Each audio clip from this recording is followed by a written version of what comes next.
Урматтуу Алмаз Акунжанович, мен сөзүмдүн башында мен шайлоочуларымдын атынан ыраазычылык билдирүүдөн баштайын. Мына эгемендүүлүгүбүздүн 34 жылдыгына карата 100дөн ашык сос объектилер ачылды.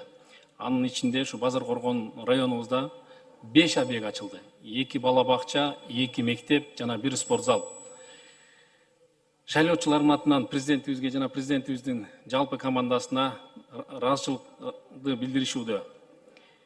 Алмаз Акунжанович, биздин районубузда 7 эмгектин баатыры, 1 Афган согушунун баатыры.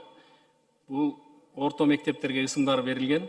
Атап айтканда Жумабаева ана кыз номер 44-чү орто мектеп, жаңы мектеп курулууда. Баатырыбыз Кудайбердиев Ахмадали номер 26-чы мектеп. Бул өзгөчө кырдаал министри аркылуу Дүйнөлүк банктын каражатына 500 орунду мектепти курулушу башталып атат. Атабекова Өлмөскан Атабековна номер 30-чу мектеп. Бул мамлекеттик бюджеттен капиталды оңдоп түзөөдөн өтүп атат бүгүнкү күндө.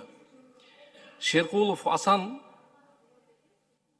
номер 28-чи мектеп, 225 орунду мектеп былтыркы жылы обл фондунун эсебинен бүтүп ишке берилди. Эми Алмаз Акунжанович Көйгөй Тарыкчиев Акун баатырыбыздын атында номер 45-чи мектеп бар, ашар жол менен курулган жаңы мектеп курууга зарылдык болуп турат бүгүнкү күндө. Жана ошондой эле Афган согушунун баатыры Юрий Исламов номер 34-чү мектеп, 620 орунду мектеп, 87 жылы курулган, бирок оңдоп түзөөдөн өтө элек. Бүгүнкү күндө 1500 бала окуп атат 620 орунду мектепте. Кошумча мектеп жана капиталды оңдоп түзөөдөн өтүнүүнү жалпы мугалимдер жамааты жана элдин суранычы болду. Алмаз Акунжанович, баатырлар жөнүндө айтып калганда, мына былтыркы жылы Базар Коргон шаарында эс алуу багына Үсөн Сыдыковдун аты ыйгарылып, эстелиги коюлуп, ошол жерде аземи болду.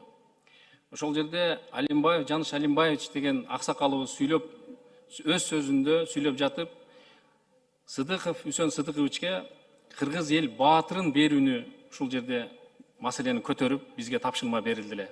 Мына убактысы келип бүгүн мен ушул жерде Үсөн Сыдыковичти кыргыз эл баатырлыгына ушул жалпы Базар Коргон элдин атынан, аксакалдардын атынан жана Үсөн Сыдыкович менен чогуу иштеген аксакалдардын атынан сунушум сизге жеткизип коюуга туура көрдүм. Алмаз Акунжанович, Үсөн Сыдыковичка кыргыз эл баатырын берүүгө мен ойлойм убакыт келди деп ойлойм. Бүгүнкү күндө ал киши арабызда жок. Ушул Үсөн Сыдыковичка кыргыз эл баатыры берүү боюнча тийиштүү органдарга протоколдук тапшырма берип коюңуздарды суранам. Рахмат. Рахмат. Аппарат эске алыңыз.